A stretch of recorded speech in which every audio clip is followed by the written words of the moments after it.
10 de la mañana, 43 minutos, 8 grados 9 tenemos de temperatura.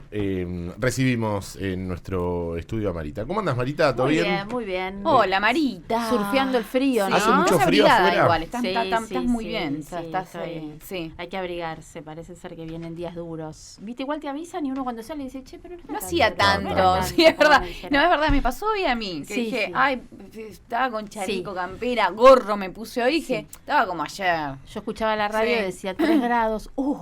¿Viste? Cuando salís decís, che, pero... Sí. No es una mala estrategia No. esa. Es como cuando ibas al colegio, ¿viste? Claro. Y decías, no sé nada. No sé nada. Sí, en el examen, no sé yes. nada, no sé nada, no sé nada.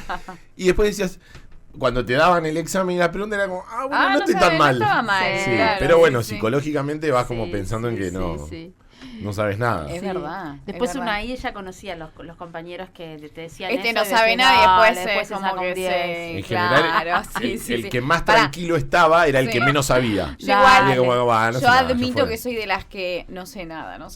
Y después te sacas 10. Sí, mi mamá nunca me creía porque ella sabía, me decía, siempre sí, que lo que Sí, decimos claro, ahora. Pero es parte de mi personalidad que era muy insegura. Claro. Y siempre sentía que no sabía Sentías nada y que no después sabías. sí. Y después sale. Y sí, bueno, yo como siempre fui todo. medio nerd. Bueno, Marita, hoy nos traes un tema para hablar acá en la mesa de todas las cosas en Radio San Isidro. Y encima también tenemos entrevista incluida. O sea, Sí, sí, completísimo. completo, sí, estoy empezando a hacer las tareas. Ay, muy bien, De Marita. mi propia producción. Muy bien, ella.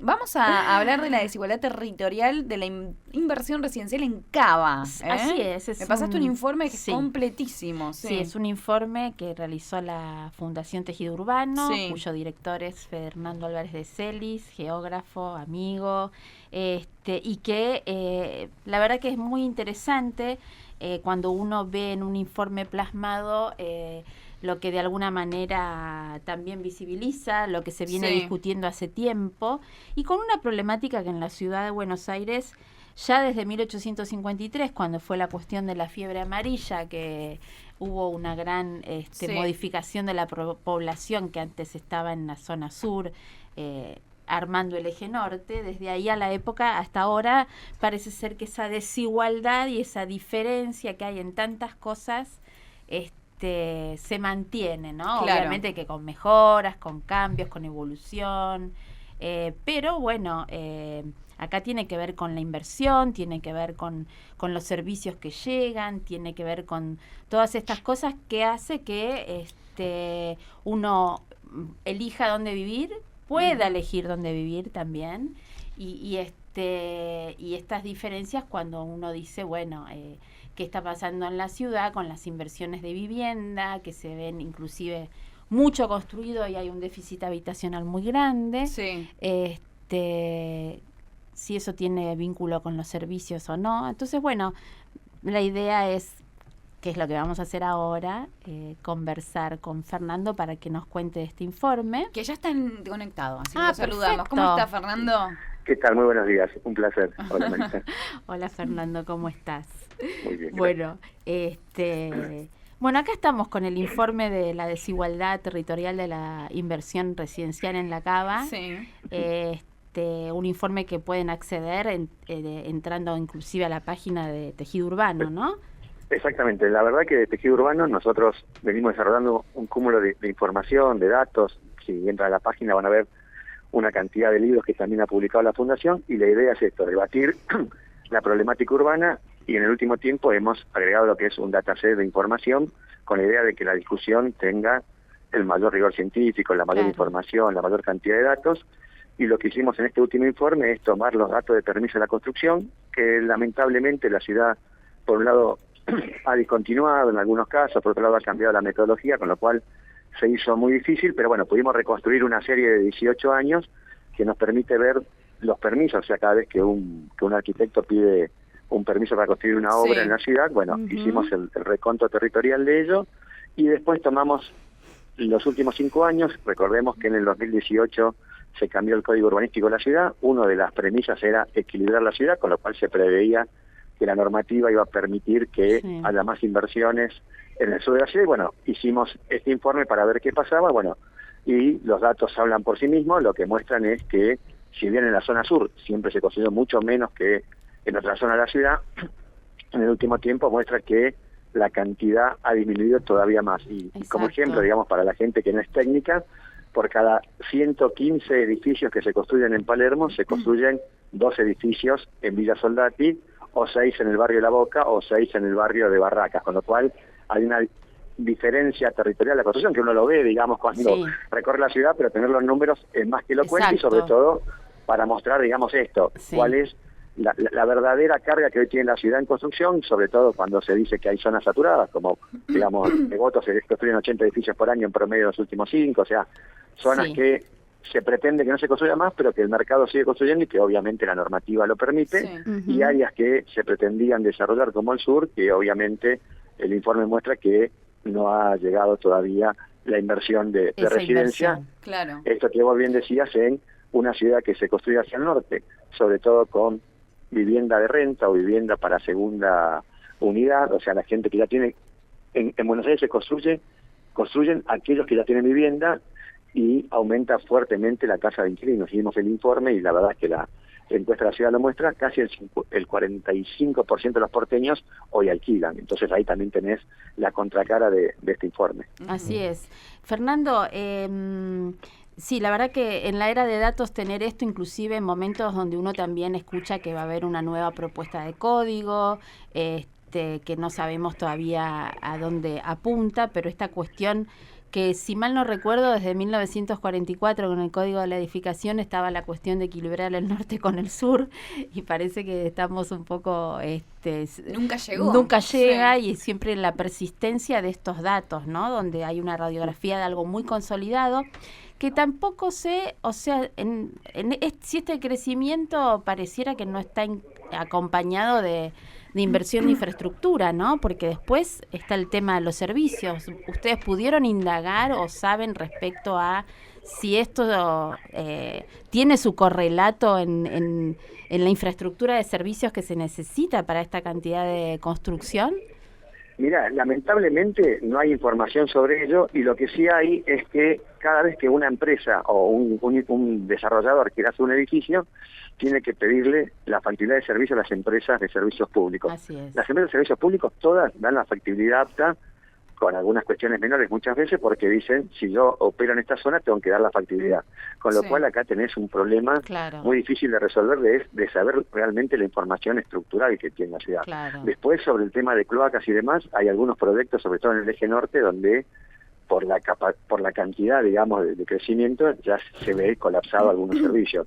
Pero hoy la ciudad, digamos, sigue permitiendo y nunca se pone en discusión ni siquiera el tema de la planificación sobre los servicios. O sea, cuando uno participa, y nosotros como fundación también participamos en el foro permanente del cambio de código y demás, nunca está la planificación atada a los servicios públicos, cosa que obviamente es un grave error. Exacto. Pero no parece que no tuviera relación, digamos, y obviamente después la gente lo ve. De hecho, el otro día estábamos metidos en la innovación, donde si se construye todo lo que la ciudad permite y la planificación que hizo la propia ciudad, la zona de cerca de River, que ya está casi colapsada, entraría en colapso, con lo cual ahí tenés esto, seguir cargando la zona más rentable, obviamente que acá hay una cuestión más atada a la rentabilidad de los terrenos que a la planificación en general, y por supuesto que el sector privado va a ir a buscando ahí más rentabilidad, y acá me parece que sí tiene que aparecer un Estado que planifique y que regule, sobre todo en la zona sur, donde tenés una oportunidad muy grande y donde tenés hoy, desde el punto de vista urbano, una subutilización, ya que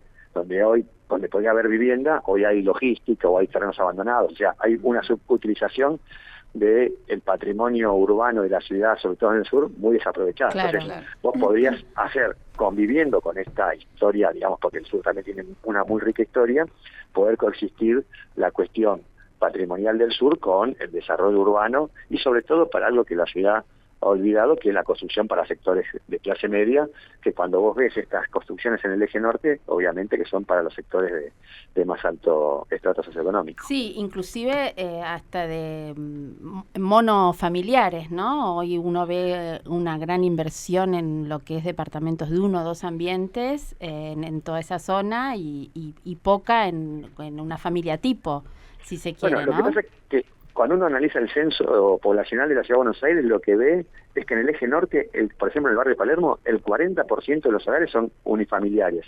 O sea, lo que con el aumento de la esperanza de vida y también obviamente los divorcios, digamos, y algunas cuestiones de características, digamos, de la conformación familiar en la Ciudad de Buenos Aires, los hogares unifamiliares han crecido enormemente entre censo y censo. Es algo que ya se venía notando en el censo 2010, pero que el censo 2022 lo muestra muy claramente el crecimiento de hogares unifamiliares. Y eso genera también una construcción más atada a departamentos más pequeños. O sea, también se notan construcciones de departamentos pequeños que también está atado no solamente a la cuestión familiar, sino a que el constructor hace su cuenta en función de lo que le pueden pagar y de la mayor aprovechamiento de la superficie. Entonces ahí también aparece departamentos de menor tamaño. Fernando, una pregunta te hago. ¿Vos sabés cómo se está avanzando también en el tema residencial en los barrios, bueno, que antes conocíamos como villas, pero que ahora tienen su nombre como de barrios, digamos? Mira, si nosotros todo habíamos eso... hecho un informe, nosotros habíamos hecho un informe hace un tiempito sobre una vez que salió el censo, y cuando uno analiza los datos del censo de la Ciudad de Buenos Aires de población, ve que la población aumentó en la Ciudad de Buenos Aires un 8%, pero las viviendas aumentaron un 16%, con lo cual uno a prima facie dice, qué buena noticia. Claro. Nosotros lo que hicimos es analizar esa cantidad de construcciones nuevas que marcaba el censo con la cantidad de permisos otorgados. Y ahí nos encontramos una fuerte sorpresa, que tiene un poco que ver con lo que estamos diciendo ahora, donde uno de los lugares que más creció la cantidad de viviendas fue en la zona sur de la Ciudad de Buenos Aires. Y vos me dirás, pero si no tiene permiso, bueno, ahí lo que aparece es la ciudad informal, la ciudad invisible, que te la muestra el censo, pero que no te la muestran los permisos. Hubo un fuerte crecimiento de viviendas en la zona sur de la Ciudad de Buenos Aires, pero atada a los barrios populares y no a los permisos de construcción, que es lo que nosotros estamos mostrando. Los permisos de la ciudad formal. Y obviamente la ciudad formal no crece en el sur, pero la ciudad informal crece fuertemente, tanto en población, pero sobre todo en viviendas en los últimos 12 años que muestran los censos. No, y escuchándote, a la zona sur también se le dio como un fuerte impulso con todo bueno, el informe que elaboraron lo marca, ¿no? Todo lo que es el distrito tecnológico y este auge. ¿Qué tiene que pasar, Fernando, para que también se empiece a considerar de manera formal, ¿no? El crecimiento y no como recién marcabas? Mira, para mí, una de las discusiones que tiene que dar la ciudad y que lamentablemente no da, es qué hacemos con el eje norte, digamos. El eje norte, que está saturado, según todos los planificadores y todos los que trabajamos en esta temática, sigue siendo un lugar donde el sector inmobiliario quiere construir, con lo cual esa dicotomía en algún momento hay que resolverlo. O sea, si vos decís, vamos a dejar baja altura, pero hay convenios urbanísticos que te permiten seguir construyendo, estás en un problema urbano que es que siempre vas a cargarla a la zona que más carga tiene. Entonces ahí, algún momento la ciudad debería, por lo menos, plantearse cuánto más va a crecer el eje norte, y hoy no se lo plantea. Eso por un lado. Y después sí, generar los incentivos. Y los incentivos en las ciudades es la calidad de vida, con lo cual el sur va a mejorar el momento que la gente quiera vivir. Nosotros tenemos, para no ser tan negativo, un buen ejemplo que la Avenida Patricias. La Avenida Patricias en el 2010, el gobierno de la ciudad la reformó, no se inundaba más, o sea, hizo un montón de cuestiones de mejoramiento del espacio público. Entre el año 76 y el 2010 se construyeron 2 edificios en esa avenida. Después de arreglarla en el 2010, hasta ahora se construyeron 22 edificios. O sea que la gente cuando ve calidad urbana, buen transporte y demás, empieza a construirse. Y sobre todo en la zona sur, que tenés también parcelas normales que te permite, digamos, que construya también las empresas medianas y pequeñas de construcción. Entonces, ese es el ¿qué debería tener la zona sur para que haya más vivienda y más gente? Es mejorar la calidad de vida. Los barrios populares, mejorándolo, por supuesto, y después generando una ciudad de calidad que lamentablemente cuando uno la visita hay asimetrías muy grandes entre el norte y el sur, que en algunos casos plazas y demás se ha mejorado mucho, pero que todavía le resta mucho para mejorar para poder alcanzar los estándares de calidad urbana que tiene el eje norte de la ciudad. Exacto, porque ahora me viene a la memoria, siempre hubo incentivos desde el código, recuerdo, de mayor capacidad constructiva o de algún tipo de reconocimiento a la inversión en residencia en el sur, pero con poco éxito, y creo que tiene que ver por esto que vos decís, ¿no? Es decir, es un todo, no es solamente permito construir más, pero si no tengo lo otro tampoco va a suceder, ¿no es cierto? No van a elegir, digamos. Exactamente, es una cuestión de elección, de la inseguridad, de la concepción, Claro. digamos, también el riachuelo, digamos, hoy el Banco Mundial ha ejecutado una obra de $1.300 millones que en principio generaría una mayor limpieza del riachuelo con el trabajo de Acumar. Eso sí, el día que se termine y el día que el riachuelo esté menos contaminado, también debería generar mejores condiciones de calidad de vida. O sea, tenés todo y después esto, yo siempre decía que si vos ponés los efectores negativos en una zona de la ciudad va a ir peor. O sea, si vos decís, ¿dónde pongo una cárcel? Bueno, la pongo abajo de la autopista de la zona sur, porque entonces, si vos vas poniendo las cosas negativas, todo va a generar cuestiones negativas. Entonces, el sur de la ciudad de Buenos Aires, lamentablemente, siempre fue siempre recibió las cuestiones negativas que el resto de la ciudad no quería. Exacto. Y eso, por supuesto, te va a terminar empeorando la calidad urbana de la ciudad. Exacto. Entonces, vos tenés que como generar equipamientos más o menos homogéneos entre el norte y el sur, sobre todo desde la lógica pública, que te permita equiparar los territorios, si no siempre vas a generar una mayor diferencia entre los distintos territorios de la ciudad. Así es. Bueno, Fernando, gracias por tu tiempo. No, un gusto y siempre a disposición. Y la verdad que nosotros creemos que vos podés discutir mucho, pero los datos hablan en sí mismos. Claro. Y muchas veces el discurso que obvia los datos, y me parece que ahí también tenemos mucho para hacer, sobre todo de aquellos que creemos, digamos, de buena fe en los cambios urbanos, con los datos para ver lo bueno y lo malo y cómo a partir de los datos uno puede cambiar, no negando la realidad. Exacto. Bueno, gracias, Fernando. No, un gusto grande y bueno, a disposición. Un abrazo. Gracias. Bueno, Marita, espectacular este informe. ¿Se puede ver en la página de...? Sí. Está en la página de Tejido Urbano. Tejido Urbano. Que entiendo que también tiene su Instagram y demás. Sí. Y bueno, la importancia, ¿no? En la era de datos, tener datos para cuando se ponen a discutir algunas cuestiones de las ciudades que muestran... el famoso dato mata relato, ¿no? Sí, no, o sea, que son datos que también nos imaginamos, porque uno cuando agarra el auto y va y decís, ¿por qué esta desigualdad de...? No, aparte, y esta construcción, y cuando mirás está vacío, decís, y ¿qué se pasa frenan, acá? y hay terrenos y cosas que están abandonadas. O sea. Y esta también poco, bueno, que en realidad nosotros nos damos cuenta cuando nos pasa, ¿no? Lo de todos, ¿no? Esto de cuando tengas un problema con la luz o con el servicio o la cloaca, te vas a dar cuenta de lo que está pasando en tu entorno, ¿no? Claro. Entonces, esto que él dice, son zonas que ya están colapsadas desde lo que no vemos, porque en definitiva tiene que ver con el subsuelo. No lo vemos, lo sentimos como lo lindo, lo apetecible, vamos por ahí y después nos llega el agua o vamos a tener a futuro un problema que inclusive con la energía lo vemos en el verano, ¿no? O sea, Caballito estuvo cerrado parte de José María Moreno entre entre Alberdi y Rivadavia todo este tiempo por un incendio generador, por una cuestión de energía de todo el barrio, ¿no? Entonces, bueno, la importancia de esto, y nosotros como somos ciudad habitada dentro del éforo, me parece que estamos reforzando este perfil de mostrar las cosas que tienen que ver con la ciudad. Gracias, muchas gracias, Marita. Bueno, de nada. Hasta la próxima semana. Radio Sí, 91.1.